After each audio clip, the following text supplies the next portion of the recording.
अस्सलामुअलैकुम वरहमतुल्लाहि वबरकातुहू। मुअज़्ज़ज़ सामीन व नाज़रीन, आज चंद बातें आपसे करना चाहता हूँ। जो आजकल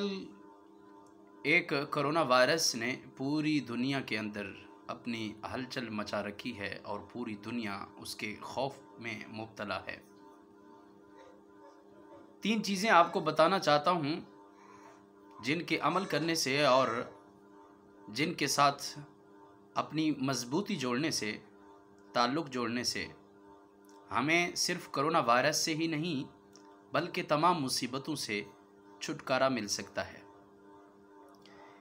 एक बार का वाक़या है कि हज़ूर नबी करीम रऊफ़ुर रहीम सल्लल्लाहु अलैहि वसल्लम तशरीफ़ फरमा थे और आपके सामने आपके सहाबाए किराम अलैहिम रिदवान मौजूद थे। आप सल्लल्लाहु अलैहि वसल्लम ने अपने सहाबा को इस हवाला से ब्रीफिंग दी कि जब खाना खाया जाए तो किस अंदाज़ में खाया जाए और जब पानी पिया जाए तो किस अंदाज़ में पिया जाए। हज़ूर नबी करीम रऊफ़ुर रहीम सल्लल्लाहु अलैहि वसल्लम जब अपने सहाबा को ये दर्स दे रहे थे तो छुपकर एक यहूदी हमारे नबी सल्लल्लाहु अलैहि वसल्लम के इस दर्स को सुन रहा था और उसके कानों तक ये आवाज़ आ रही थी कि जब तुम सहाबा पानी पिया करो तो पानी को देख कर पिया करो और बग़ैर देखे पानी को मत की पिया करो, इसलिए कि पानी के अंदर कुछ भी हो सकता है। अगर वो पानी देखकर नहीं पिएंगे तो वही कुछ जो पानी में मौजूद होता है वो तुम्हारे जिस्म में, तुम्हारे अंदरूनी हिस्से में चला जाएगा, जिसकी वजह से तुम तरह तरह की बीमारियों में मुब्तला हो जाओगे। वो यहूदी जब ये बात सुनता है और सुनने के बाद घर में रवाना होता है और घर में आते ही ये बात सोचता रहा काफ़ी देर तक कि मुसलमानों के नबी ने ऐसा कहा तो किस अंदाज में कहा है कि पानी तो साफ़ ही होता है,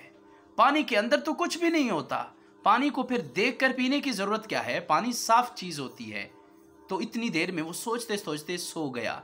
और सोने के बाद थोड़ी देर के लिए बेदार होता है तो अपनी बीवी को कहता है कि मुझे प्यास लगी है, मुझे थोड़ा सा पानी पिलाया जाए। जब उसकी बीवी पानी लेने जाती है तो उसको हुक्म देता है कि तुम साथ एक चिराग भी ले आइएगा ताकि मैं इस पानी को देखकर पी लूँ। उसकी बीवी ने आगे से एतराज़ किया, कहा कि घर का पानी है, साफ़ पानी है, सुथरा पानी है, इसमें किसी किस्म की कोई चीज़ नहीं है, लिहाजा मैं चिराग भी बुझा चुकी हूँ, चिराग भी अब बुझ चुका है, अब दोबारा से जलाना पड़ेगा। उसने कहा कि चिराग को जलाकर मेरे पास लाइए और मैं देखना चाहता हूँ इस पानी को, देखने के बाद मैं इस पानी को पीऊँगा। जब उसकी बीवी ने वो चिराग ले आई और पानी भी साथ ले आई, यहूदी एक हाथ में पानी का गिलास पकड़ता है और दूसरे हाथ में उसी टार्च को, उसी चिराग को की रोशनी को उस पानी के अंदर डालता है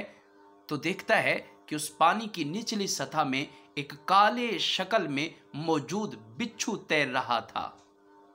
उसने परेशानी के आलम में और हैरानगी के आलम में उस पानी को रख देता है और चिराग को रख देता है। बीवी ने पूछा कि क्या माजरा है। उसने कहा कि बात यह है कि मैं आ रहा था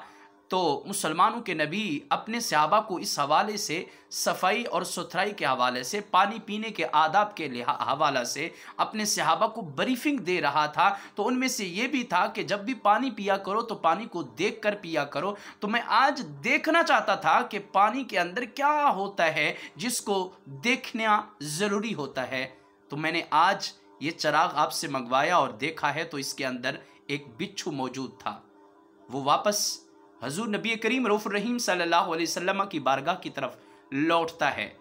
और जैसे ही दूर आता है तो हज़ूर नबी करीम रऊफ़ुर रहीम सल्लल्लाहु अलैहि वसल्लम ने उसे देखा और मुस्कराने लगे। जब वो शख्स हुजूर के करीब आता है, आकर कदमों में गिर जाता है और कहता है हाथ जोड़कर, या रसूल अल्लाह सल्लल्लाहु अलैहि वसल्लम, जिस इस्लाम की थोड़ी सी एहतियात करने में हमारी जान बच सकती है तो हम अगर इस्लाम को कबूल कर लें और पूरी ज़िंदगी इसी इस्लाम के मुताबिक को गुजारना शुरू कर दें तो इस्लाम हमें जहन्नम की भड़कती हुई आग से ज़रूर बचा लेगा। एक बार का वाक़या है, मुस्नद इमाम अहमद बिन हंबल में हदीस पाक मौजूद है और जिल्द नंबर 1 सफ़ा नंबर 130 है और हदीस नंबर 415 है। हज़रत उस्मान रज़ी अल्लाह ताला अन्हो वुज़ू फरमाते हैं, वुज़ू फरमाने के बाद मुस्करा रहे हैं। सहाबाए किराम अलैहिम रिदवान ने पूछा, या अमीर अल मुमिनीन, आप वुजू फरमाने के बाद मुस्करा क्यों रहे हैं, इसकी वजह क्या है? अमीर अल मुमिनीन हज़रत उस्मान रज़ी अल्लाह ताला अन्हु ने जवाबन कहा कि एक बार हम नबी करीम रऊफ़ुर रहीम सल्लल्लाहु अलैहि वसल्लम के साथ थे, तो आप सल्लल्लाहु अलैहि वसल्लम ने इसी अंदाज में वुज़ू फरमाया और इसी अंदाज में मुस्कराने लगे। तो उन्होंने आप सल्लल्लाहु अलैहि वसल्लम ने फरमाया कि ए सहाबा, जब तुम अपने हाथों को धोते हो तो हाथों की वजह से किए हुए गुनाह अल्लाह ताला तुम्हारे माफ़ कर देता है। जब तुम अपने चेहरे को धोते हो तो चेहरे ने जो इसके ऊपर आज़ा हैं, इन आज़ा की वजह से जो इंसान से गुनाह सरजद होते हैं, तो अल्लाह ताला तुम्हारे चेहरे को धोने के सबब से चेहरे के गुनाहों को माफ़ फरमा देता है। अब जब तुम अपने बाजू को धोते हो और अपने पाँव को धोते हो, इनकी वजह से जो गुनाह तुमसे सरजद हो जाते हैं, अल्लाह ताला तुम्हारे इस वुज़ू करने के अंदाज के ज़रिए से अल्लाह ताला तुम्हारे पाँव के और तुम्हारे चेहरों के, तुम्हारे हाथों के गुनाहों को माफ़ फरमा देता है। और जिस इस्लाम के अंदर इस हद तक एक निगहबानी हो और निगरानी हो, और इस हद तक इस्लाम अपने बंदू को नवाजता हो, इस्लाम अपने बंदू को छोटे से अमल की वजह से बहुत सारी बीमारियों से निजात दिलाता हो। जो इंसान 24 घंटे बवुज़ू रहता है, अल्लाह के रसूल सल्लल्लाहु अलैहि वसल्लम फरमाते हैं कि अल्लाह के मुकर्रब फरिश्ते अपने रब से उस बंदे के लिए दुआए मग़फ़िरत करते रहते हैं, उस बंदे के लिए हमेशा खैर और आफ़ियत वाली दुआएं मांगते रहते हैं। हज़रत मूसा अलैहिस्सलातु वस्सलाम से अल्लाह ताला ने हुक्म फरमाया कि ए मूसा, जब तुम्हें कोई भी मुसीबत पहुँचे, कोई भी तकलीफ पहुंचे, कोई भी दर्द पहुंचे, इस हालत में कि तुम बेवुज़ू हो, तो फिर उसका तमाम तर जिम्मेदारी तुम्हारे ऊपर पड़ती है। अगर तुम वुज़ू की हालत में रहोगे तो तुम्हें कोई भी मुसीबत नहीं पहुंचेगी, तुम्हें कोई भी तकलीफ नहीं होगी, तुम्हें कोई भी दर्द नहीं होगा। ये दो बातें थीं जो आपसे करनी थी। और एक आखिरी बात जो बहुत ज़रूरी बात है, जिनकी वजह से आज हम कोरोना वायरस से नहीं बल्कि तमाम तर बीमारियों से हम बच सकते हैं, वो है आज के पुरफितन दौर के अंदर मीडिया का दौरा है। इस दौर के अंदर आज हर बच्चे के पास मोबाइल फ़ोन है, आज हर बच्चे के पास मोबाइल फ़ोन है। और इस मोबाइल फ़ोन के अंदर जो हमारे यहाँ वेबसाइट्स हैं, जो हमारे यहाँ तरह तरह की चीज़ें हैं, उसके अंदर जो गैर अखलाकी मवाद मौजूद है, और गैर अखलाकी मवाद ने हमारे नौजवान बच्चों को और हमारी नौजवान बच्चियों को इस तरह गुनाहों में धकेल रखा है कि हमारे नौजवान बच्चे और बच्चियां अपने रब को भूल चुकी हैं, अपने इस्लाम को भूल चुकी हैं कि हमारा इस्लाम हमें क्या सबक देता है, हमारा इस्लाम हमसे कितनी मोहब्बत करता है, हमारा इस्लाम हमसे कितना प्यार करता है। आइए हमें सारी एहतियातों को छोड़कर इन एहतियातों को बरतना चाहिए, इन चीज़ों पर अमल करना चाहिए, और इन चीज़ों के ज़रिए से अपनी और अपने बच्चों को ज़िंदगी को गुजारे। इंशाअल्लाह हमारी तमाम मुसीबतें टल जाएंगी, हमारी तमाम दुनियावी भी और आखिरत की भी तकालीफ दूर हो जाएंगी जब हम अपने इस्लाम के मुताबिक ज़िंदगी गुजारेंगे, जब हम इस्लाम के मुताबिक अपने बच्चों और बच्चियों को ज़िंदगी गुजारने का तरीका और सलीका बता देंगे, तो इंशाअल्लाहुल अज़ीज़ तुम्हें कभी भी मुसीबत नहीं पहुँचेगी, तुम्हें कभी भी तकलीफ़ नहीं पहुँचने देगा। हमारा अल्लाह